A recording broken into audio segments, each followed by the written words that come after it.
La Cafetera es un programa de radio que se financia gracias a las aportaciones de los oyentes. Si te gusta el periodismo que defiende y sientes que te acompaña, hazte mecenas y ayúdanos.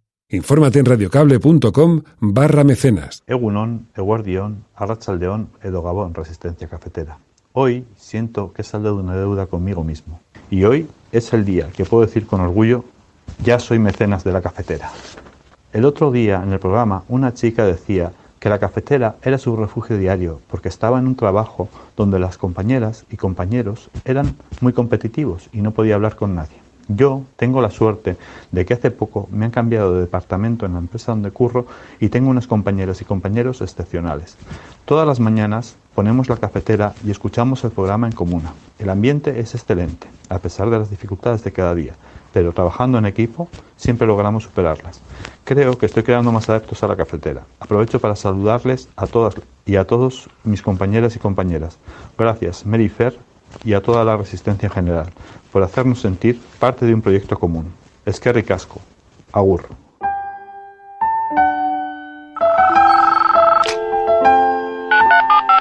Son las 8:30 de la mañana. Las 7:30 en la Casa Museo de José Saramago, en Tías, Lanzarote. Buenos días, mundo. ¿Quieres un café? ¿Quieres un café?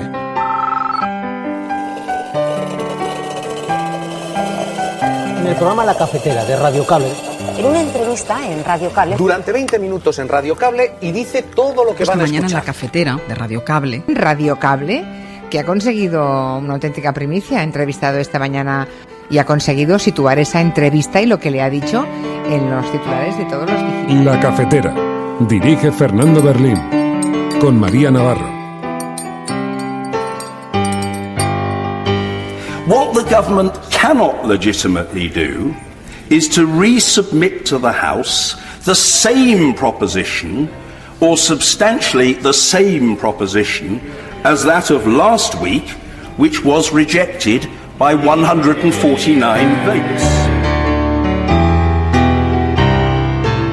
Pero en este momento no podemos hacer sino esperar a que el Reino Unido, que ya nos ha dicho lo que no quiere, ya sabemos lo que no quiere. Ahora nos gustaría saber qué es lo que quiere, y eso todavía no lo saben. Vamos a esperar a que nos lo digan, pero no se extrañen de si el miércoles todavía no lo saben. Y me parecería jurídicamente arriesgado que no se convocaran elecciones europeas en el Reino Unido si no está claro que el Reino Unido se va a ir a fecha próxima y con una cierta seguridad.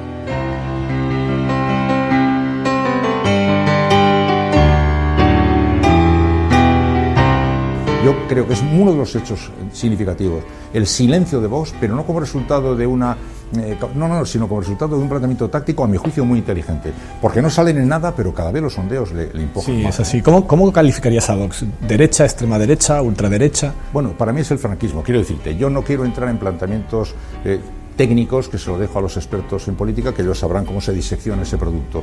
Ponle el color que tú quieras. Es el franquismo. Para mí me huele perfectamente, me resulta absolutamente reconocible. O sea, me rejuvenece, me devuelve a mi infancia, a mi juventud, porque es exactamente eso, es exactamente lo que nos quisimos quitar de encima.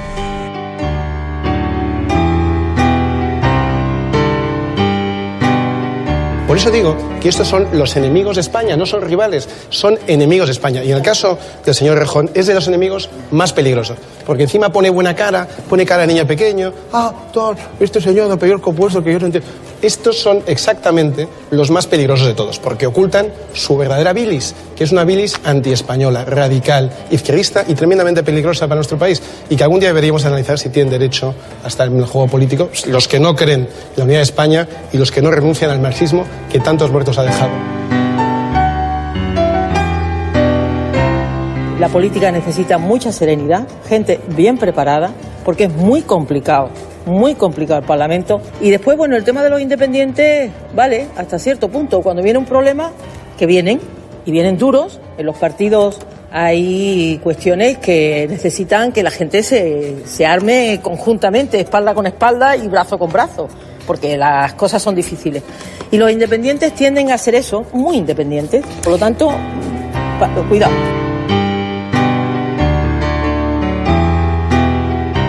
Confiamos en que vamos a volver a ser la primera fuerza catalana en las elecciones generales con Jaume Asens a la cabeza, y en ese sentido pues respetar la decisión de Òscar Guardiola de abandonar la lista. Nosotros salimos a ganar las elecciones en Cataluña, como digo, creo que tenemos una candidatura muy potente en Cataluña y además estamos muy orgullosos de haber revalidado ese acuerdo.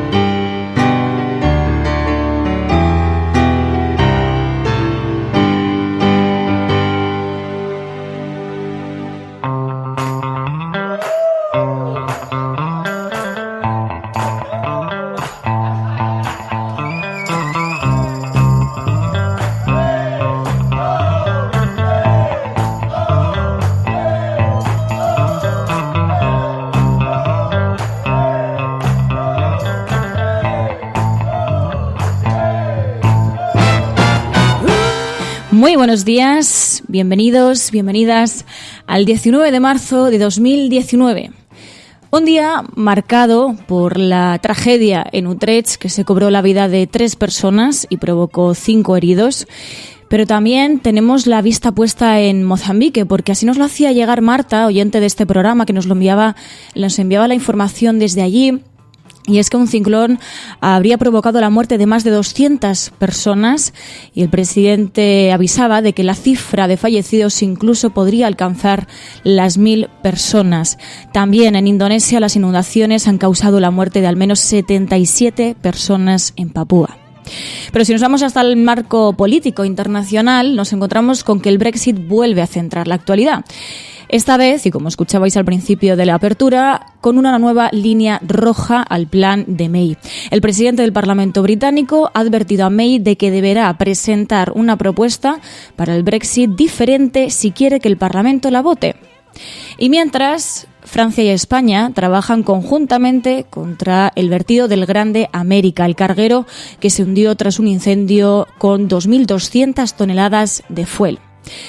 Y si nos vamos al ámbito de la política nacional, seguimos con los nuevos fichajes de las listas electorales para el próximo 28 de abril. Y con propuestas electorales, la nueva de Vox es la de prohibir partidos políticos que no defiendan a su juicio la unidad de España y promuevan el marxismo. Pero afortunadamente también tenemos, como cada martes, un espacio de reflexión para hablar de series. Plata o plomo, el mundo en series. La nueva entrega de hoy es con Wild Wild Country, una serie documental sobre la secta que se trasladó de la India a Oregón y creó miles de adeptos, y es una serie que analizaremos como cada martes con Ana Pastor. Así que id incorporándoos, los que estáis en directo, los que escucháis desde la retaguardia. A todas, muy buenos días, muy buenas tardes o muy buenas noches.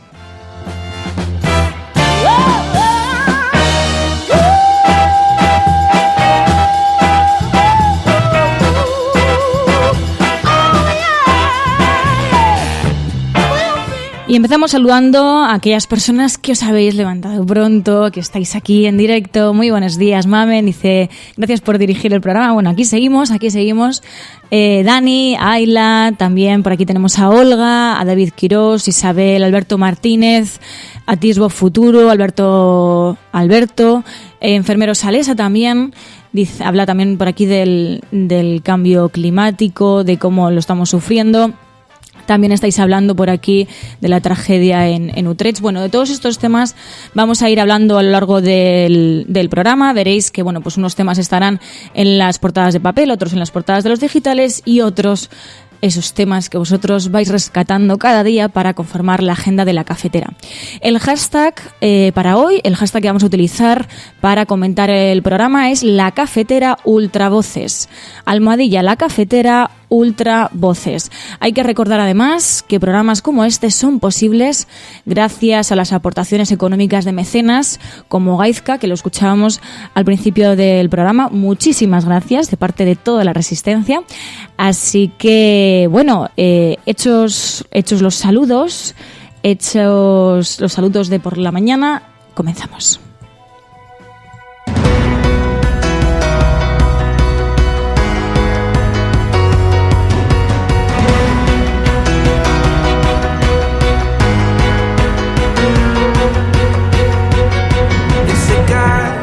My name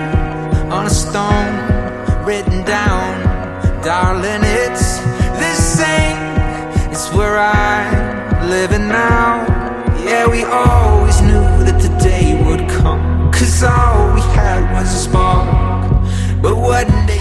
Y empezamos con la portada del diario ABC, que titula "Las oficinas de Torra en Estados Unidos operan al margen de la ley". El lobby de la Generalitat vulnera la ley de registro de Estados Unidos y se presenta como organización caritativa. Así lo titula el diario ABC, que dice que la Junta Electoral sigue dando prórrogas a Torra para que retire los lazos. Un tema, bueno, pues que es comentado en estas portadas de periódico. Por ejemplo, el diario El Mundo lo lleva en primera plana. Dice: Torra será inhabilitado si no retira hoy los lazos. La Junta Electoral rechaza su recurso, le da 24 horas para quitar los símbolos separatistas de los edificios de la Generalitat y le apercibe de responsabilidades penales si desobedece. Pero también en el diario El Mundo llevan una entrevista a Cayetana Álvarez de Toledo, la número 1 del Partido Popular para la lista de Barcelona, que dice: soy muy partidaria de unir fuerzas antes de las elecciones con Ciudadanos. Dice que el Partido Popular ha cambiado y que Casado ha decidido asumir de frente la gravedad del desafío catalán. Además, también dice que la derecha no puede derrapar por pendientes identitarias. Y llevan también una entrevista a Casado que dice: Ciudadanos y Vox tienen que reflexionar si son útiles. Así que parece que estamos ante un nuevo posible pacto como en la fórmula de Andalucía. Y también el diario El Mundo dedican la imagen de portada a ese tiroteo en Utrecht. Dicen: el sospechoso arrestado, el principal sospechoso del tiroteo de ayer en Utrecht, dice, fue detenido por la policía horas después de que provocara el pánico con su acto sangriento. Tanis ya había sido arrestado en otras ocasiones por robo, violación e intento de homicidio. Y hablan efectivamente de alarma terrorista por este ataque que se cobró la vida de 3 personas, con 3 muertos en Holanda. Y también dedican un espacio a los sueldos, dice el diario El Mundo, ocultos de Radio Televisión Española en 2019. Los 7 directivos de Mateo se reparten 1,1 millones de euros. Aseguran que la administradora de la corporación ha recurrido al Tribunal Supremo para no hacerlos públicos. Pero si nos vamos hasta la portada del País, nos encontramos con esa gestión de las listas. Dicen: la gestión de las listas exhibe el poder de los nuevos líderes. Los responsables de los partidos elegidos en las primarias logran el control absoluto de sus filas. La elaboración de las candidaturas para las generales del próximo 28 de abril han deparado una inédita exhibición de poder de los nuevos líderes de los partidos. Y precisamente sobre esos nuevos fichajes ya se empieza a hacer ciertas valoraciones. En concreto, a la ministra Margarita Robles le preguntaban por los fichajes militares de Vox. La neutralidad política es la clave de las Fuerzas Armadas y sería bueno que ninguna fuerza política tuviera la tentación de utilizar a las Fuerzas Armadas, porque si algo se caracteriza el Ejército y se tiene que caracterizar es precisamente por su carácter apolítico, porque defienden a todos los españoles sin excepción y lo que hacen es garantizar los derechos y las libertades. Y desde luego que nadie venga a dar ejemplos a nadie de lo que es España. Por tanto, con todo el respeto a quien opta por una opción política, pero que nadie quiera utilizar a las Fuerzas Armadas en su conjunto, que están al margen de la utilización partidista.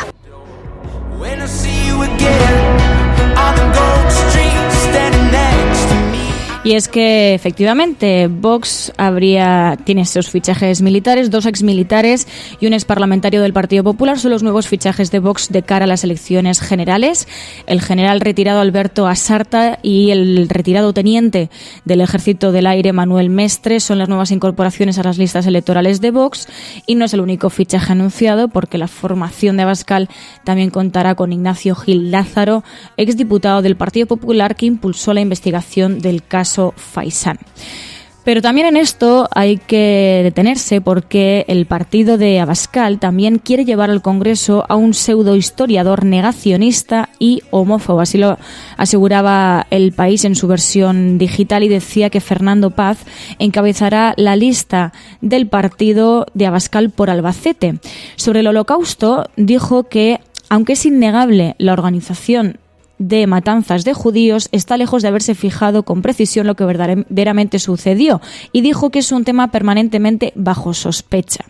Además, en 2013, en una tertulia, aseguró también que el bombardeo de Guernica fue, dijo, un mito construido en Inglaterra por el diario Times para justificar el programa de rearme británico.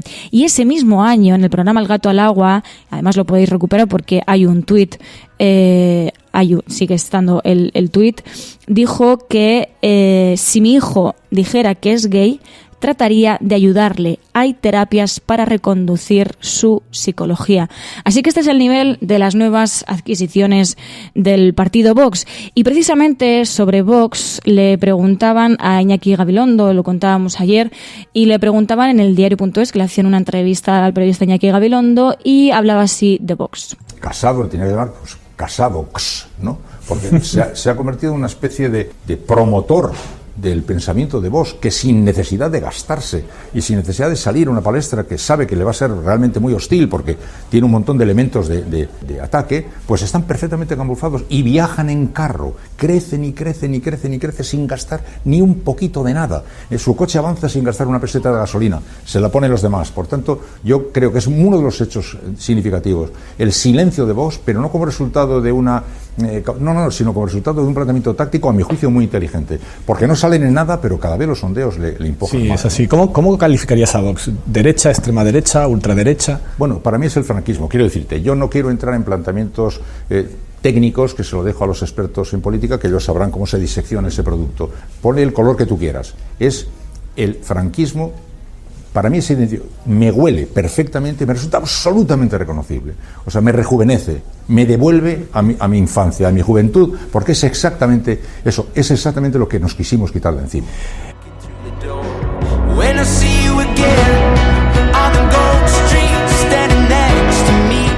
Exactamente lo que nos quisimos quitar de encima, y así hablaba Iñaki Gabilondo del partido Vox, al que calificaba pues efectivamente de franquismo. Pero también nos encontrábamos con algo que tiene que ver precisamente con esto, ¿no? Con una nueva propuesta de Vox que abre la puerta a prohibir partidos políticos que a su juicio no defiendan la unidad de España y sí defiendan el marxismo. Esto mismo decía Iván Espinosa de los Monteros en Espejo Público. Hablaba de, pues dejaba caer esa ilegalidad de los partidos que a su juicio no defiendan la unidad de España. Por eso digo que estos son los enemigos de España, no son rivales, son enemigos de España. Y en el caso del señor Rejón es de los enemigos más peligrosos, porque encima pone buena cara, pone cara de niño pequeño, este señor de peor compuesto que yo no entiendo. Estos son exactamente los más peligrosos de todos, porque ocultan su verdadera bilis, que es una bilis antiespañola, radical, izquierdista y tremendamente peligrosa para nuestro país, y que algún día deberíamos analizar si tienen derecho a estar en el juego político, los que no creen en la unidad de España y los que no renuncian al marxismo que tantos muertos ha dejado.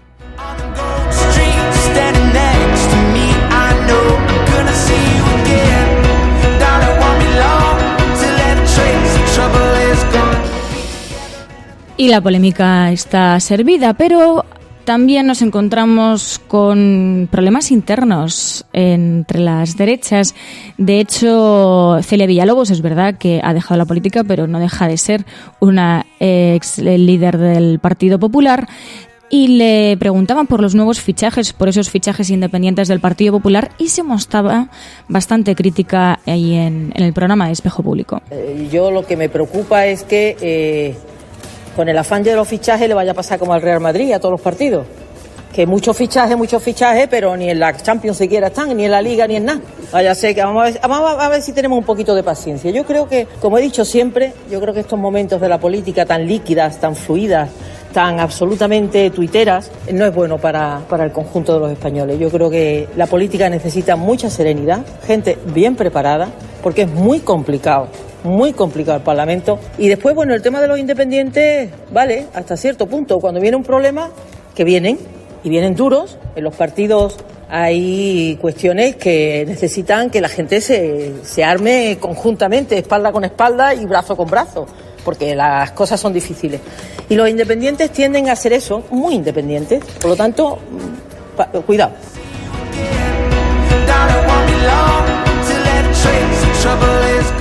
Así que vemos como también en los partidos de la derecha hay problemas internos, hay discrepancias y efectivamente hay distintas opiniones que muchas veces no las podemos escuchar públicamente. En el caso de Unidas Podemos, así hablaba también Echenique, pues de esa salida del senador Óscar Guardingo, y confiaba en que van a tener un buen resultado para las próximas elecciones generales en Cataluña. Nosotros estamos muy orgullosos del acuerdo al que hemos llegado en Cataluña, de haber revalidado el acuerdo en Comú Podem, que ha ganado 2 veces las elecciones generales en Cataluña en las últimas citas electorales. Confiamos en que va a volver a ocurrir, confiamos en que vamos a volver a ser la primera fuerza catalana en las elecciones generales con Jaume Asens a la cabeza, y en ese sentido pues respetar la decisión de Óscar Guardingo de abandonar la lista. Nosotros salimos a ganar las elecciones en Cataluña, como digo, creo que tenemos una candidatura muy potente en Cataluña y además estamos muy orgullosos de haber revalidado ese acuerdo.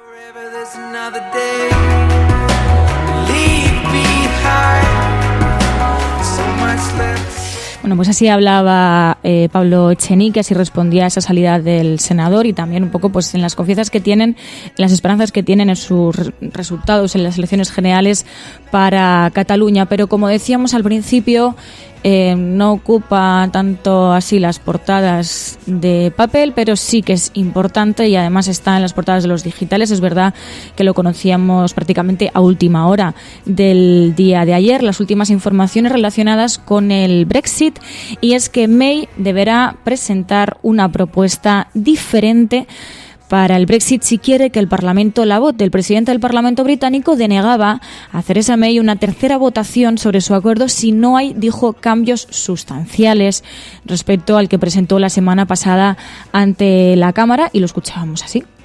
If the government wishes to bring forward a new proposition that is neither the same nor substantially the same as that disposed of by the House on the 12th of March, this would be entirely in order.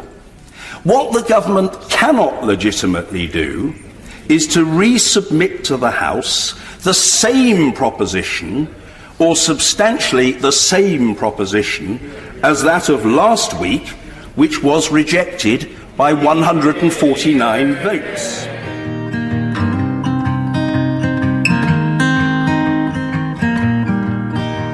Así avisaban a Theresa May para la próxima propuesta que quiera presentar en el Parlamento británico, y de hecho horas antes Josep Borrell decía: nos gustaría saber qué quiere Reino Unido, pero no lo sabe, y dijo: me parecería jurídicamente arriesgado que no se convocaran elecciones europeas en el Reino Unido si no está claro que el Reino Unido se va a ir a fecha próxima y con cierta seguridad. Pero en este momento no podemos hacer sino esperar a que el Reino Unido, que ya nos ha dicho lo que no quiere, ya sabemos lo que no quiere. Ahora nos gustaría saber qué es lo que quiere, y eso todavía no lo saben. Vamos a esperar a que nos lo digan, pero no se extrañen de si el miércoles todavía no lo saben.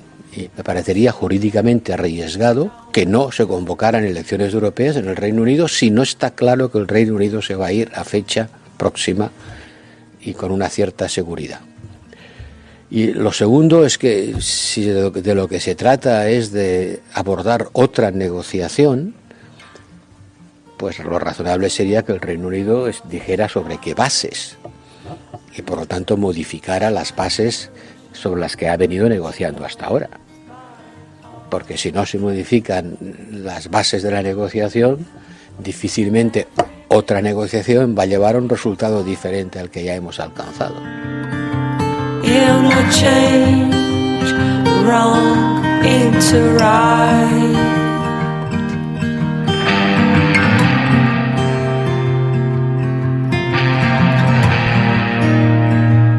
Bueno, pues así se pronunciaba Josep Borrell sobre lo que puede ocurrir con el Brexit, pero como anuncia también el país en su portada de papel, Macron nos lleva hasta Francia porque Macron prohíbe tomar los campos elíseos a los chalecos amarillos. El presidente francés Emmanuel Macron concretó ayer las drásticas medidas que anunció el domingo para frenar los disturbios provocados por los chalecos amarillos. Macron anunció que prohibirá las protestas en los barrios donde se han producido altercados, como los campos elíseos de París.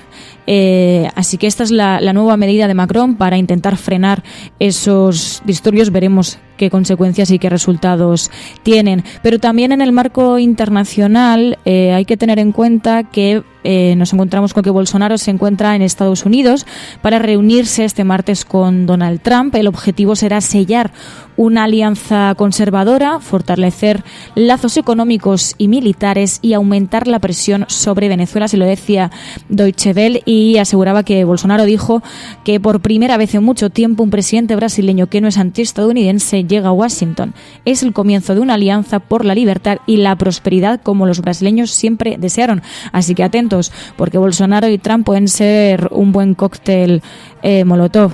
También nos hacíais llegar una información relacionada con Filipinas, y es que se retira de la Corte Penal Internacional por investigación de la guerra contra las drogas comandada por Duterte. La Corte Penal Internacional está investigando si los miles de asesinatos cometidos en el marco de la denominada guerra contra las drogas comandada por el presidente filipino son consideradas crímenes contra la humanidad. Las propias autoridades, de hecho, las autoridades filipinas, cifran en 7.000 los muertos durante las redadas policiales. Así que vemos cómo los temas internacionales, aunque muchas veces se queden en el tintero y no nos encontremos tanto en las portadas de papel, siguen estando y siguen siendo muy importantes. Y para terminar, tenemos la portada del diario La Razón, que dice que Esquerra Republicana se niega a desobedecer y exige a Torra quitar los lazos. Crisis en la Generalitat. Los republicanos avisan de que no se arriesgarán a que haya inhabilitaciones. También hablan del posible atentado. Dicen detenido el sospechoso del tiroteo de Utrecht que causó 3 muertos. Y también hablan de los tuits de Marcos de Quinto, el número 2 de Rivera, que dice del aval a las políticas de género de Vox, a las críticas a Arrimadas. Y también entrevistan al director de la RAE, que dice que la RAE no tiene la culpa de la desigualdad entre hombres y mujeres. El nuevo responsable de la academia asegura que hay que ordenar y regular el español de los robots y lanza una llamada de ayuda para atajar, dice, la agónica situación económica en la institución.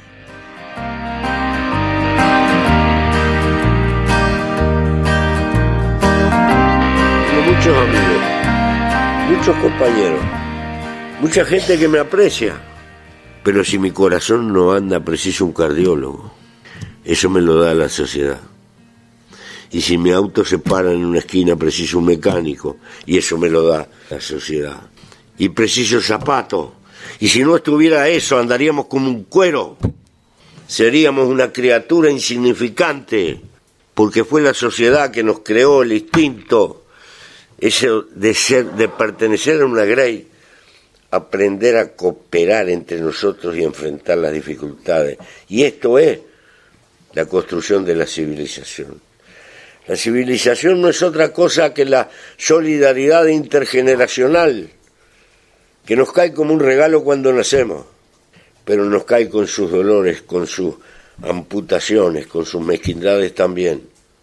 Y la lucha es eterna y permanente. Nunca vamos a llegar a un mundo perfecto. Vamos subiendo escalones. La esperanza no es llegar, la esperanza es caminar. No hay triunfo seguro. El único triunfo es volverse a levantar cada vez que uno cae y volver a empezar. ¿Por qué? Porque al fin y al cabo, el primer valor es la vida. Y el único milagro que hay arriba de la tierra es haber nacido. The sky's on fire, and I'm gonna let it burn. I'm a little wiser, but I can only... Bueno, y después de estas palabras de Pepe Mujica, sobre la civilización, sobre la solidaridad entre ciudadanas y ciudadanos, tenemos que dar paso también a un espacio de reflexión más allá de esta actualidad frenética, y contamos con Ana Pastor para hablar de Wild Wild Country, como habíamos anunciado, así que esta es la nueva entrega de Plata o Plomo, el mundo en series. La Cafetera y Neutral presentan Plata o Plomo. El mundo en series. En el Juego de Tronos o ganas o mueres. Con Fernando Merlín y Ana Pastor. ¿Sabes dónde estás? Es una radio pirata. De la zona neutral. Nos recuerda un poco por qué luchamos. La noche es oscura y alberga horrores. La noche es oscura y alberga horrores. Nada cambia de golpe. Si estuvieras en una bañera que se calienta poco a poco, morirías hervida sin darte cuenta. Estamos juntos. Somos un trío. ¿Nosotros vivimos románticamente juntos? Hola, habla con Walter White. Usted dijo que estaba casi muerto, ¿vale? Dijo que moriría en cualquier momento. Éramos capaces de ser y hacer todas esas cosas porque estábamos informados por grandes hombres reverenciados. Pues Plata o Plomo, como cada semana aquí con Ana Pastor en este podcast sobre series, donde Ana Pastor nos recomienda las series que, en fin, que más le han impactado. Ana Pastor, buenos días. Muy buenos días, y hoy traigo una de las que no te gustan porque es un poco inquietante, vamos a decir. No, pero había oído hablar de ella. Wild Wild Country es una de las series de no ficción, que también ya sabes que es un territorio que me gusta, que más me ha impresionado, que hay que ver y que, en fin, me cuenta una historia que yo desconocía y por eso me ha parecido fascinante. Avánzanos, haznos una sinopsis, porque sé que va sobre la historia de la secta del oso. Luego te cuento que yo conocía, había un colaborador de Ser Aventureros que había estado viviendo en aquella secta, pero no en Estados Unidos, sino deben tener otro lugar donde en la India. En la India, ¿no? Y entonces me estuvo contando las experiencias y era absolutamente enloquecido, pero fue una secta que tuvo una gran implantación en Estados Unidos y transformó todo un pueblo, ¿no? Bueno, es que imagínate, es como tú decías, es un grupo que nace en la India, que en un momento dado decide marcharse a Estados Unidos y aparecen en mitad del desierto de Oregón, creo que era, Wasco, el condado de Wasco, aparecen, pero aparecen es que, imagínate un pueblo donde viven 2.000 personas, ellos crean una ciudad de unas 50.000 con aeropuerto propio, ejército propio, sistema de salud propio, etcétera, etcétera, ¿no? Y es muy interesante porque hay mucho archivo de la época en la que comenzó a producirse ese movimiento, digamos, de gente. Y es increíble porque vas viendo la evolución de cómo empiezan a llegar unas personas que van vestidos, ataviados como con ropas naranjas y rojas, y de repente pasan de ser 2, 10, 20 a ser 50.000, ¿no? Y se produjo incluso todo un proceso judicial para tratar de expulsarles de allí. No voy a hacer mucho spoiler, pero es un caso real. Me dijo, ¿vives aquí? Y yo le dije, sí, vivo aquí. Y me dijo, ya vienen, van a venir otros. Me dijo, habrá muchos problemas, habrá mucha gente. Y parecía un poco increíble. ¿Quién podía esperar algo así? Que ocurriera lo que ocurrió. Un caso real que además está documentado a través de la propia serie porque tiene imágenes reales, no está ficcionado, ¿no? Exactamente, el archivo es una maravilla. Han conseguido no solo el archivo, sino grabar algunos de los personajes, algunos de los personajes que aparecen en la historia con el tiempo, específicamente a Sheila, que es la mujer que, digamos, dirige todo aquella ciudad, que además luego, en fin, entra en una deriva de confrontación y enfrentamiento interno brutal, y les ves haciéndolo todo, porque ellos todo lo grababan, todo es todo.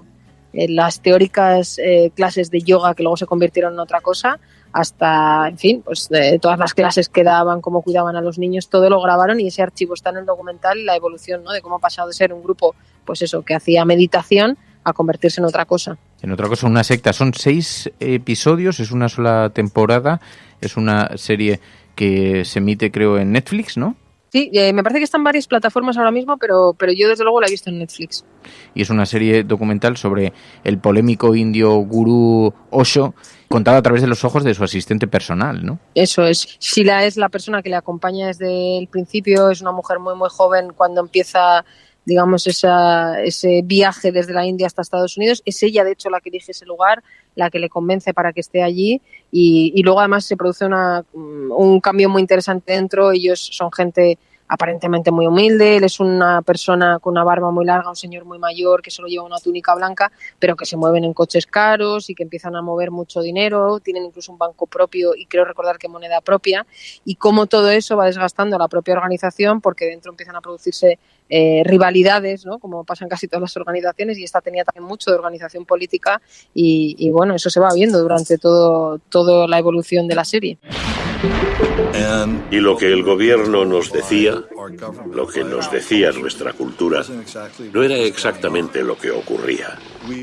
Teníamos que ir a la universidad, conseguir trabajo, criar una familia, y la gente empezaba a cuestionarse la validez de nuestras religiones, nuestros gobiernos. Y creo que contra eso se rebelaban muchos de los jóvenes de esa época. Jóvenes que miraban dentro de ellos buscando respuestas. Es la historia de una secta en realidad, y allí nos encontramos con... Además no es una secta cualquiera, es una secta que tiene esos rasgos, digamos, relacionados con la meditación, etcétera, pero que también tiene un altísimo componente sexual, ¿no? Absolutamente. De hecho, uno de los saltos cualitativos y que más llama la atención a la gente que vive allí en el pueblo es un poco esos comportamientos, ¿no? De hecho, hay hasta un rodaje de una de las sesiones de teórica meditación donde hay algo más que meditación, y luego hay testimonios. Es muy, muy interesante porque no te intenta empujar a pensar si lo que estás viendo es bueno o malo, sino que te va enseñando muchas cosas que incluso te hacen dudar durante todo el camino de la serie, ¿no?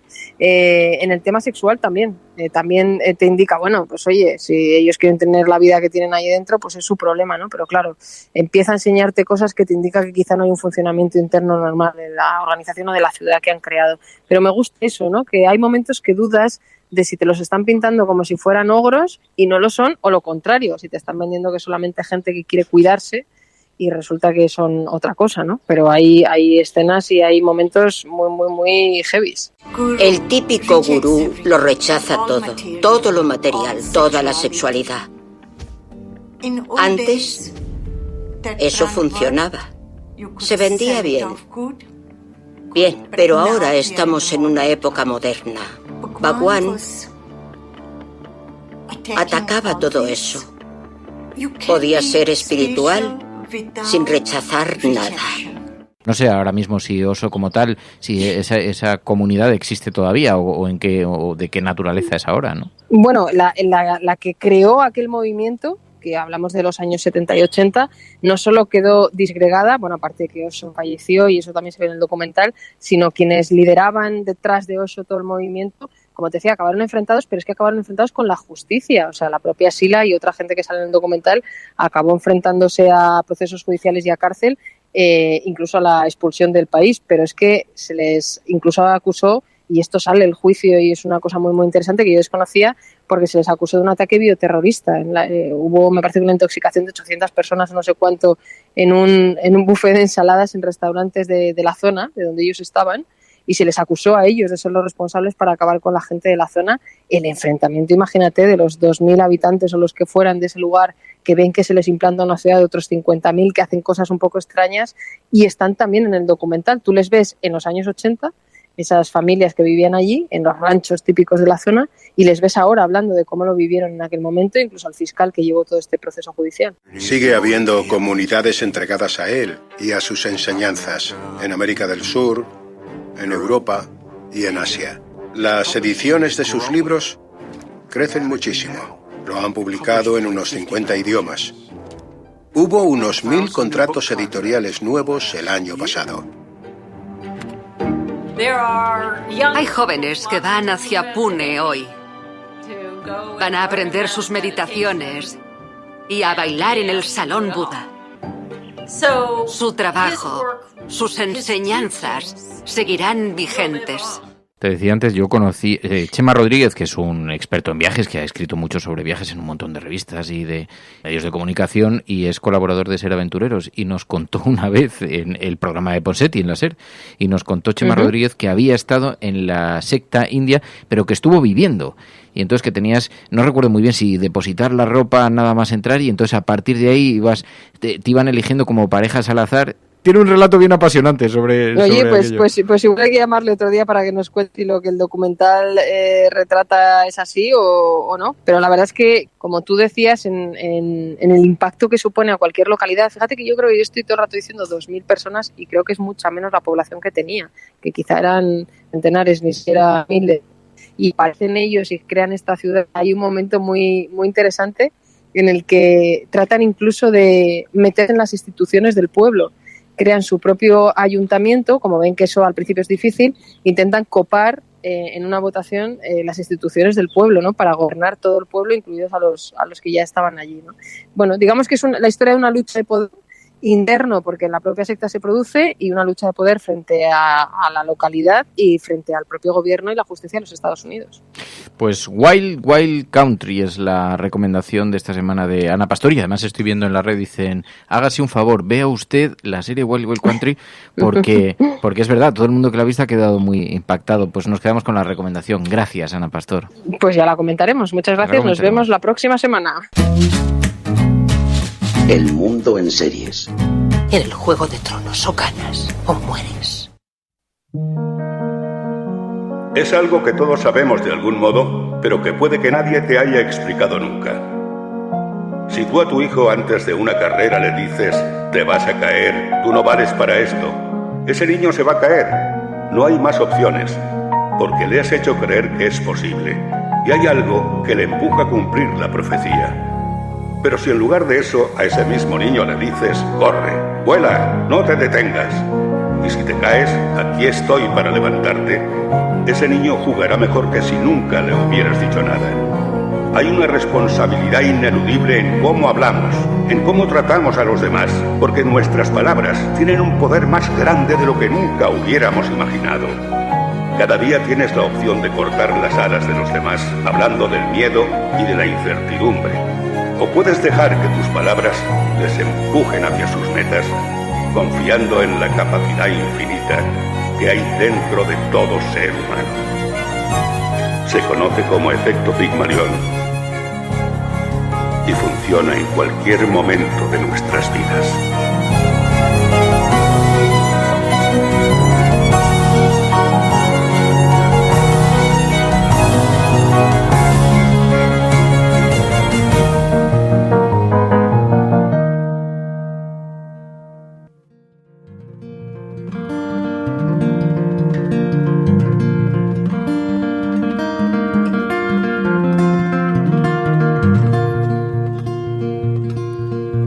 The sky's on fire, and I'm gonna let it burn.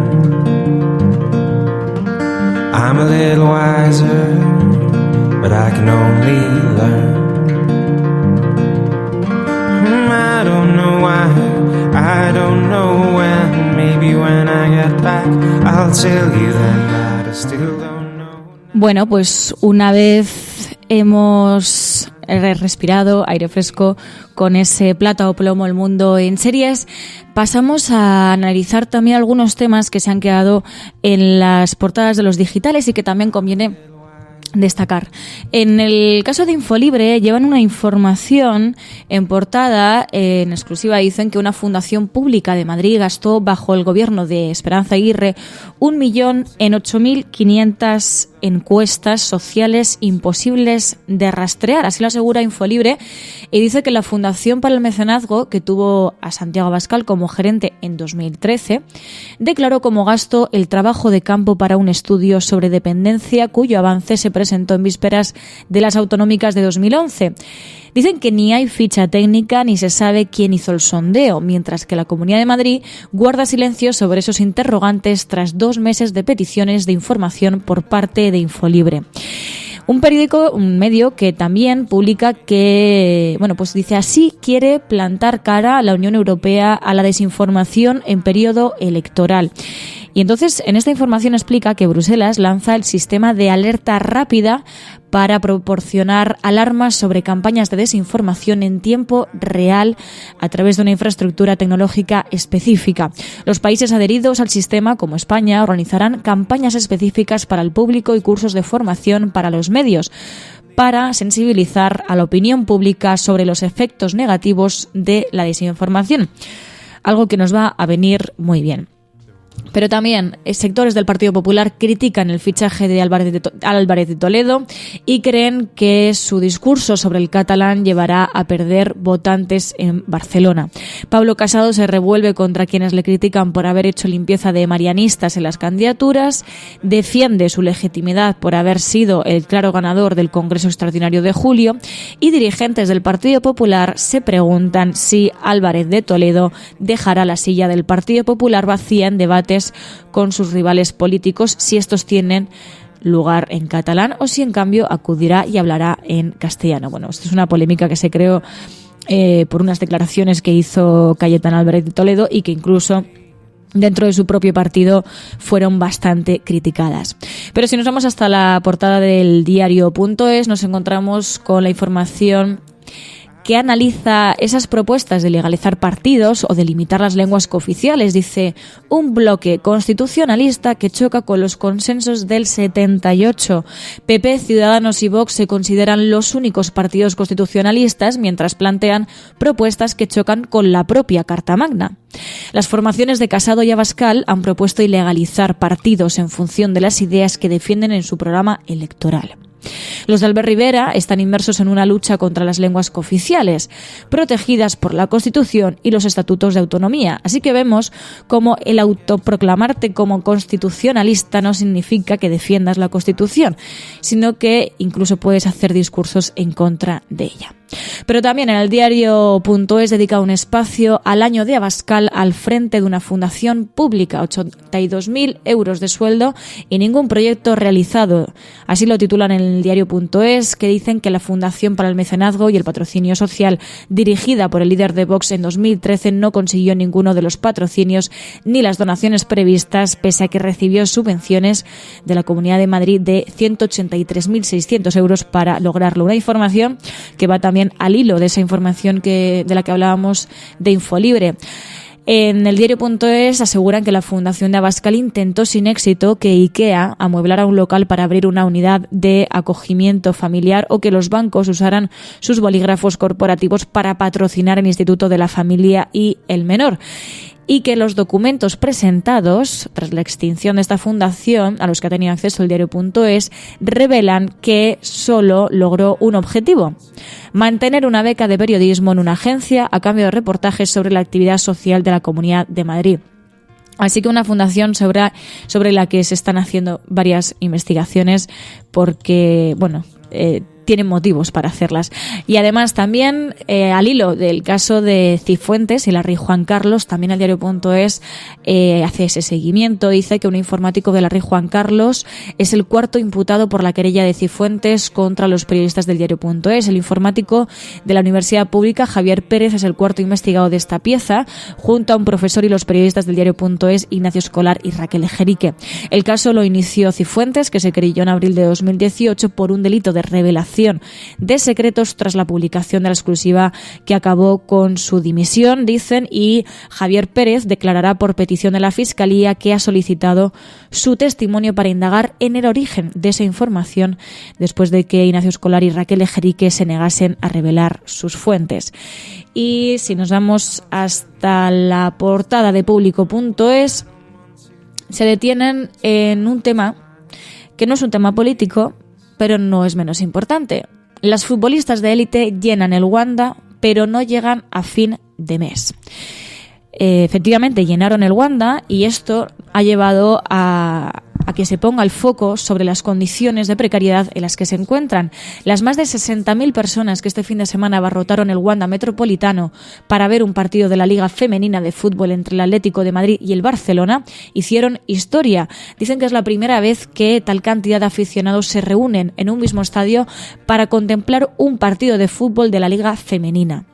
Sin embargo, pocos de ellos eran conscientes de que contemplaban un evento en el que gran parte de sus protagonistas no tienen ningún derecho laboral reconocido, ni siquiera en muchas ocasiones un sueldo digno garantizado. Según estimaciones de la Asociación de Futbolistas Españoles, un 49% de las mujeres futbolistas de élite no cobran un sueldo. y otro 31% cobra menos de 500 euros al mes. Esta discriminación, explican los expertos, se debe a que no existe un convenio colectivo que regule su participación ni sus derechos en el mundo del deporte. Así que nos encontramos como efectivamente y afortunadamente se ha puesto el foco en esta cuestión gracias a que llenaron el Wanda Metropolitano, pero también hay que poner el foco en las condiciones de precariedad en las que se encuentra este colectivo. Y volviendo a la parte política, también dedican la portada de Público.es a que Sánchez prescinde de los principales dirigentes de las ejecutivas de Zapatero y Rubalcaba. El líder del Partido Socialista jubila de la primera línea política a José Blanco, Elena Valenciano, Óscar López, Antonio Hernando, María González Veracruz, Purificación Causapié, Ramón Jáuregui, Enrique Guerrero o José Andrés Torres Mora. Solo Pachi López y el insustituible Hugo Morán, dicen en Público.es, se mantienen en la dirección federal del partido y seguirán teniendo un cargo electo. Pero también dedican un espacio a las primarias de Podemos, y el titular es que la guerra de Podemos en La Rioja se lleva por delante las primarias del partido. Según explican en este medio, dicen los medios locales y autonómicos de La Rioja llevan meses relatando la guerra abierta que hay entre los dirigentes de Podemos, y en este caso no ha habido ninguna exageración. Esta ha sido una de las mayores crisis territoriales que ha roto el grupo parlamentario en dos. Ha acabado los juzgados y se ha llevado por delante las primarias del partido. Se lo aseguran en Público.es, que explican que los candidatos autonómicos al Parlamento riojano han sido nombrados directamente por el Consejo de Coordinación Estatal durante una reunión telemática el pasado viernes, saltándose así el proceso por el que los inscritos pueden elegir a sus representantes. De hecho, recogen en esta información que uno de los dirigentes que participó en el debate explica a Público.es que es la medida menos mala y dice fue difícil tomarla porque en Podemos siempre hemos defendido las primarias. Y para terminar, también hay un espacio para las primarias de Ciudadanos, y es que, como explican, la elaboración de listas de Ciudadanos está envuelta entre sospechas de pucherazos, dimisiones y críticas a la política de fichajes. Explican esta información que en Cantabria, Madrid, Murcia, Toledo y Valencia han pedido una revisión del proceso de primarias. Critican el sistema de votación que consideran poco fiable y pues se evidencia una preocupación que se ha trasladado en varias ocasiones en el pasado. Pero como estáis diciendo y estáis compartiendo, también en la agenda de la cafetera diferenciamos entre dos agendas. Una es la agenda de los principales temas, de la agenda setting, de esa selección de temas que realizan los medios de comunicación, pero aquí también tenemos nuestra propia agenda, la agenda de los oyentes, la agenda de la cafetera, sobre esos temas que queréis que pongamos el foco. Así que vamos a ello. We will make America safe again. And yes, together we will make America great again. No puede estar de moda ser izquierdas, pues si es uno carca. Están todo el día con la guerra del abuelo, con las fosas de no sé quién. Aprovechen estos meses de gobierno Frankenstein para que no se pueda defender la libertad y la unión. Acosen a la gente estos meses. Es usted un provocador. El discurso que ha hecho usted aquí es más propio de un fascista que de un demócrata. No, hombre, no era instructora. No, hombre, no. Es que no tienes ni idea. Pero este no es momento ni de siglas ni de partidos políticos. El enemigo es Daesh, el terrorismo yihadista. El cielo no se toma por consenso, el cielo se toma por asalto. Bienvenidos a la... Más allá de la agenda setting, está la agenda de los oyentes de la cafetera. Buenos días, cafetera. Parece como broma. Que es la única salida al problema territorial. Tu colaboración es importante. Ayúdanos retuiteando la dirección de este programa. Hagamos que se nos oiga. Hagamos que se nos conozca. Radiocable.com.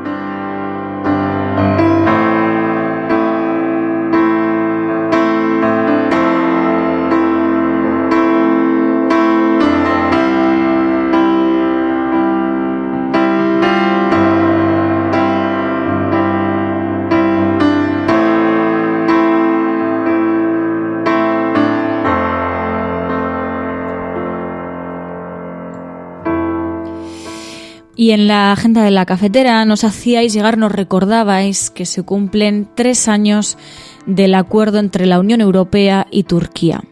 Ese llamado por varias ONGs como el Acuerdo de la Vergüenza, y es que varias ONGs denuncian el fracaso de la gestión migratoria de la Unión Europea en el tercer año del acuerdo entre la Unión Europea y Turquía. Varias ONGs denuncian el fracaso de esta gestión migratoria de la Unión Europea y las condiciones deplorables de los refugiados en Grecia cuando se cumplen 3 años de la firma del acuerdo entre la Unión Europea y Turquía. Médicos Sin Fronteras denunció en un comunicado que el acuerdo perpetúa el ciclo de contención y desesperación en las islas griegas, donde 12.000 personas siguen hacinadas en condiciones inseguras y degradantes. Pese al acuerdo, en 2019 han llegado a Grecia alrededor de 6.000 migrantes, lo que para Médicos Sin Fronteras pone de relieve que el enfoque de contención y disuasión de la Unión Europea ha fracasado a la hora de crear vías alternativas también y seguras para los que se ven forzados a migrar. La Comisión Española de Ayuda al Refugiado y el Consejo Griego para los Refugiados denunciaron que el cierre de fronteras es una política ineficaz porque conduce a la apertura de nuevas rutas más peligrosas. De ahí que Médicos Sin Fronteras exija crear vías alternativas y seguras para quienes se ven forzados a migrar. En 2018, además, se triplicaron las llegadas a Grecia por la vía terrestre a través del río Ebros respecto al año anterior, lo que evidencia que el acuerdo, ese objetivo del acuerdo de frenar la migración, no ha sido tal. El acuerdo entre la Unión Europea y Turquía se promovió con ese objetivo de reducir las llegadas a Grecia desde Turquía a partir de su devolución a este país. Sin embargo, como decimos, en 2018 se triplicaron las llegadas a Grecia por la vía terrestre. Así que a 3 años del acuerdo entre la Unión Europea y Turquía se evidencia la ineficacia de este acuerdo y lo que ha provocado también que los migrantes opten por rutas mucho más peligrosas. Pero también a lo largo del día de ayer conocíamos una información que tiene que ver con el Toro de la Vega, y es que el Tribunal Supremo no admite el último recurso del Ayuntamiento de Tordesillas. El Tribunal Supremo ha ratificado la prohibición de alancear al Toro de la Vega al inadmitir a trámite el recurso planteado por el Ayuntamiento de Tordesillas en Valladolid contra la sentencia del Tribunal Superior de Justicia de Castilla y León. El alcalde de Tordesillas, José Antonio González Poncela, del Partido Socialista, ha explicado este lunes que el Tribunal Supremo en su decisión ha estimado que la Corporación Municipal carece de legitimidad para trasladar al Tribunal Constitucional su queja contra la decisión denegatoria del Tribunal Autonómico. Esta información significa el final del proceso administrativo y jurídico que se inició en mayo de 2016 con el decreto aprobado por el Gobierno de Castilla y León, convalidado con rango de ley en el junio siguiente y recurrido por Tordesillas ante el Constitucional 2 meses después y denegada esta posibilidad por el Tribunal Superior de Justicia de Castilla y León. Dicen además que, no obstante, el alcalde de Tordesillas ha anunciado que la Corporación Municipal, con el consenso del Grupo Popular, ha solicitado un informe a los servicios jurídicos externos para ver qué posibilidades se abren ahora después de esta decisión. Y este informe será puesto a disposición de la Corporación resultante de las próximas elecciones autonómicas del 26 de mayo para que decida qué es lo que se hace, ha añadido Juan González Poncela, quien no optará a la alcaldía. Así que nos encontraríamos con ese adiós al Toro de la Vega como lo conocemos. Pero también nos hacíais llegar nuevas informaciones sobre el soterramiento del tren en Murcia. Adif adjudicará el soterramiento definitivo del tren en Murcia el 28 de marzo. Así lo aseguraba la cadena SER y decía que, según había podido saber la radio en Murcia, el gestor de infraestructuras reunirá a su consejo de administración y tomará esta decisión la semana que viene, según fuentes de Adif. En las últimas horas, decían, según las mismas fuentes, ha comunicado o va a comunicar al Ayuntamiento de Murcia y el Gobierno estos próximos pasos para el soterramiento definitivo. Ha pedido al Ejecutivo local de Ballesta y al Gobierno de López Miras en San Esteban que aprueben la llamada adenda al proyecto de soterramiento en los días posteriores a este viernes. Según ha sabido Radio Murcia de fuentes de Adif, este timing que maneja el Gobierno central se debe a que esa adenda se aprobará en Consejo de Ministros este viernes 22 de marzo. Así que estaremos muy pendientes porque se anunciaría efectivamente que Adif adjudicaría el soterramiento definitivo del tren en Murcia para el próximo 28 de marzo. Y terminamos esta agenda de la cafetera con una información que trae Desalambre y habla de que un barco de una ONG italiana rescata a 49 personas de una patera en peligro en el Mediterráneo central.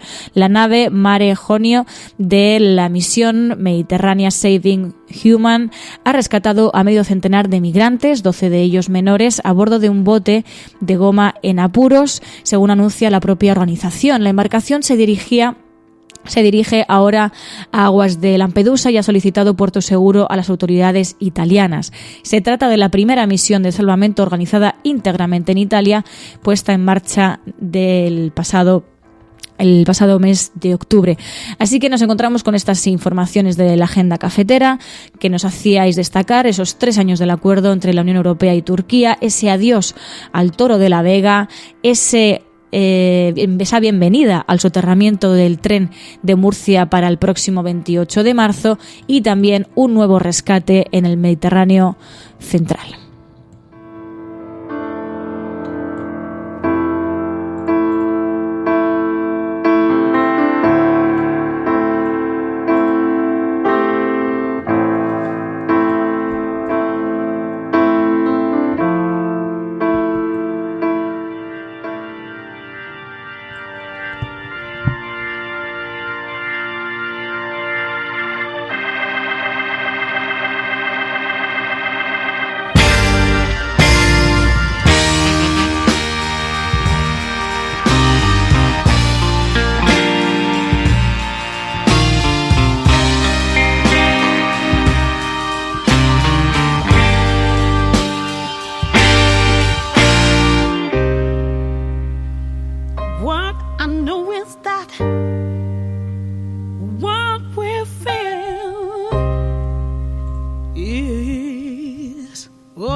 Para poder haber una democracia, tiene que haber demócratas. Y para ser demócrata hay que tener libre el pensamiento. Pero toda la educación que nos dan va contra la libertad del pensamiento. Si usted no tiene libertad del pensamiento, la libertad de expresión no tiene ningún valor. Si lo que usted está expresando es lo que le han dicho que diga, no tiene ningún valor personal. No, deberían educarnos para pensar por nuestra cuenta y para razonar por nuestra cuenta y arriesgarnos por nuestra cuenta y ser cada cual quien es. Yo cuando he hablado con estos jóvenes, y no tan jóvenes porque hay de todo, del 15M siempre les digo, reeducaros y además reeducar a la gente. Pero estamos educados para no tener independencia y para ser sumisos y para ser buenos borregos. Demuestra que la democracia no funciona. Si mandase el pueblo, eso no pasaría. Pero como mandan los amigos del que está ahí, pues pasa.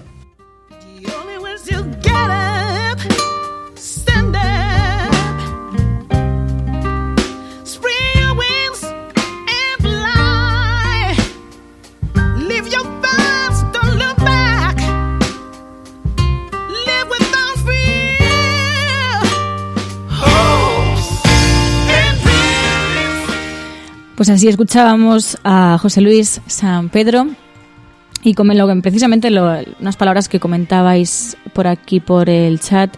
Dicen, San Pedro debería ser de obligada lectura y escuchado en todas las escuelas, y precisamente sobre educación hablabais sobre la libertad de pensamiento que debemos tener para no ser educados de forma sumisa. Pues hasta aquí el programa de hoy, 19 de marzo de 2019.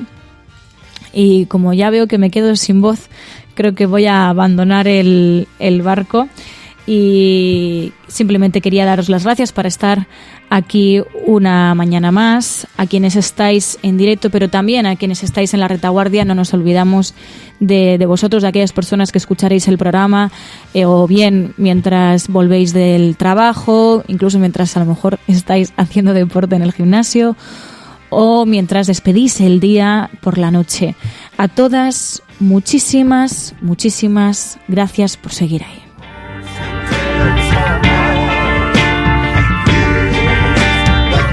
La Cafetera es un programa de radio que se financia gracias a las aportaciones de los oyentes. Si te gusta el periodismo que defiende y sientes que te acompaña, hazte mecenas y ayúdanos. Infórmate en radiocable.com/mecenas.